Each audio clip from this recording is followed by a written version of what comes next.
আসসালামু আলাইকুম সম্মানিত দর্শকবিন্দু, আমার ফার্মের মুরগি সব বিক্রি হয়ে গেছে আলহামদুলিল্লাহ। বিক্রি হওয়ার পরে ফার্মটাকে পরিষ্কার করলাম। পরিষ্কার করে ব্লিচিং পাউডার আর দেখতেছেন চুন দুটো একসাথে করে পুরা ফার্মে দিয়ে পর্দাটা ঢেকে রাখলাম। তারপর এটা দুই থেকে 3 দিন রেখে তারপর আবার বাচ্চা উঠাবো।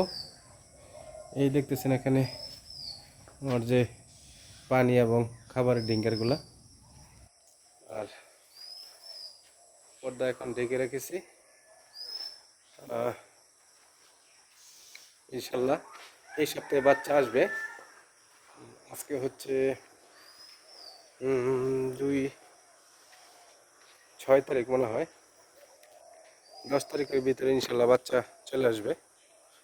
এই জন্য ফার্মটাকে রেডি করলাম। সকলে দোয়া করবেন। আসলে আমি আপাতত ব্রয়লার নিয়ে আছি, তো ফিউচারে চেঞ্জ করব ইনশাল্লাহ। আমি অন্য ব্রিড নিয়ে কাজ করব, কিন্তু আপাতত ব্রয়লার নিয়ে আছি।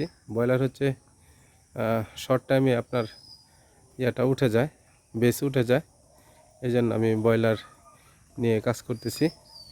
তো আর কিছুদিন পরে অন্য ব্রিডে চলে যাব ইনশাল্লাহ।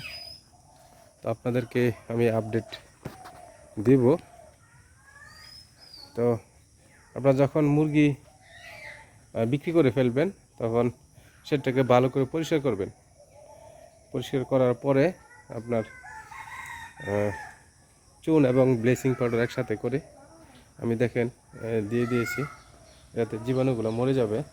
এবং পর্দাটা ফেলে রাখবেন 12 ঘন্টা। তারপর এটা ইনশাল্লাহ জীবাণুগুলা মরে যাবে। তারপর আবার আপনারা বাচ্চা উঠাতে পারবেন। তো দুটোই ছিল আপনাদের কে জানানোর ছিল। তো ইনশাল্লাহ সকলে দোয়া করবেন। আবার বাচ্চা উঠানোর পরে আপনাদেরকে ইনশাল্লাহ আপডেট জানাবো। আসসালামু আলাইকুম।